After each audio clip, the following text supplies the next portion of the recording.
Pittsburgh Steelers are making moves. There are multiple huge updates for you Yenzers fans. My name is Tamir Jean-Charles. This is Steelers Digest. Let's hop right into it. If you're not subscribed to the channel, please get subscribed.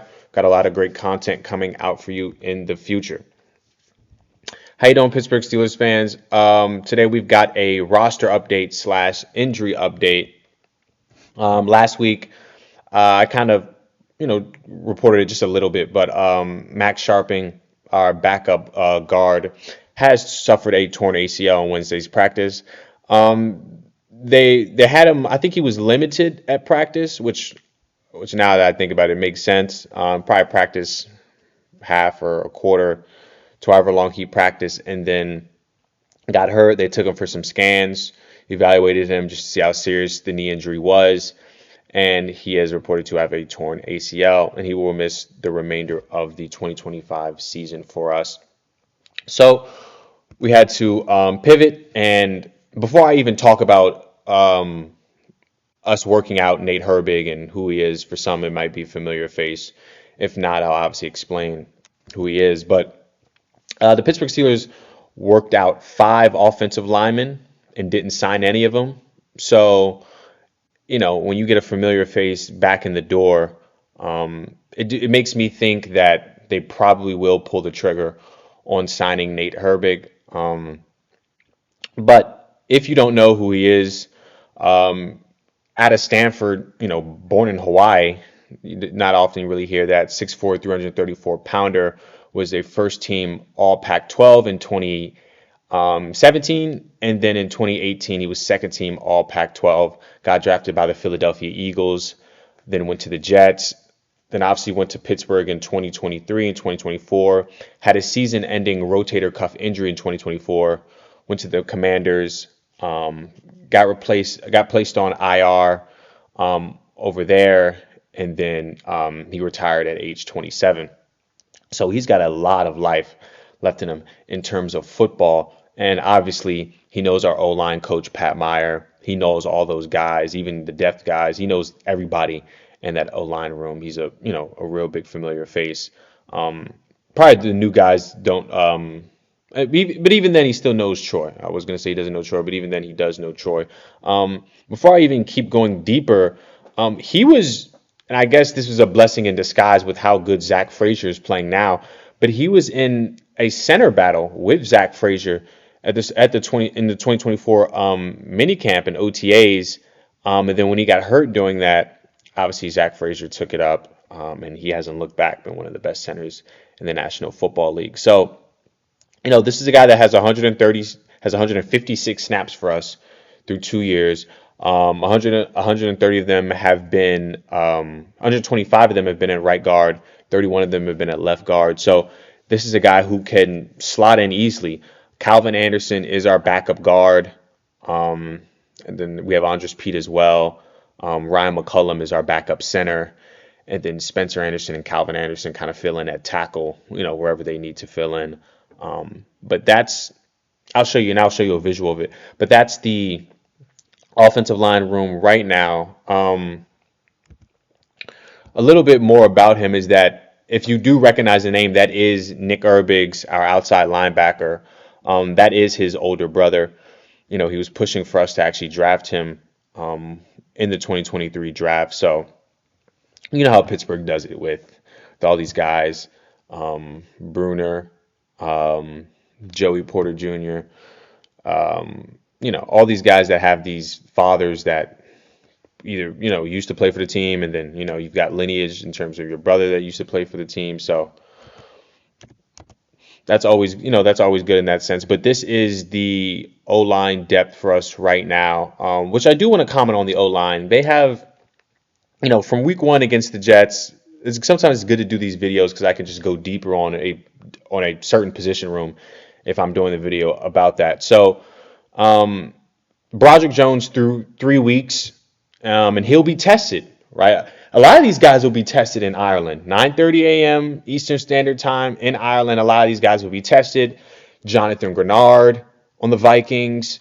Dallas Turner on the Vikings. Who knows if Andrew Van Hinkle will be there? Who knows if Blake Cashman will be back? Like, They went out and got Jonathan Allen. Like, that's 5 guys that I just named that could really rush the quarterback. Some of those are off-ball guys, but with those blitzes that Brian Flores sends on that Vikings defense, and obviously Brian Flores is a familiar face and a familiar name to a lot of Rangers fans because he was I think a linebackers coach or assistant linebackers coach after his fiasco in Miami with that whole situation. But a lot of these guys are going to get tested. I think week 4 is going to be a very, very good test. Week 5, we have the bye, so then it'll be good to go back and assess things. But I really want this Pittsburgh Steelers O-line to really show themselves in week 4 because it's a very tough game, right? And I just want people to understand that it's not like, they've got Carson Wentz at quarterback.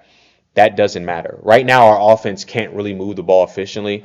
When you force 5 turnovers, and I'll say 4, like I said last video, one of them was a pick in the end zone, so it's nothing you can really do about that. It was 16 seconds left in the half. It was good to just close the half out with the lead. So essentially, when you force 4 fumbles, and from those 4 turnovers, you get no points out of them, it's not like we got the ball back at the 2 on all 4 of them or something.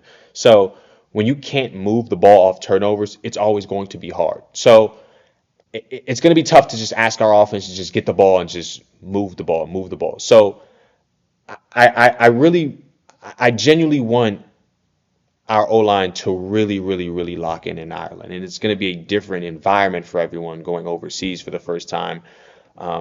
It's going to be different for a lot of people. I need Broderick Jones to lock in, and I'm very glad that, Jets was rough. Even though we lost to the Seahawks, that wasn't as rough. That was more so on Troy Fautaunu's side. And then against the Patriots, it was much better. Isaac Seumalo, much better.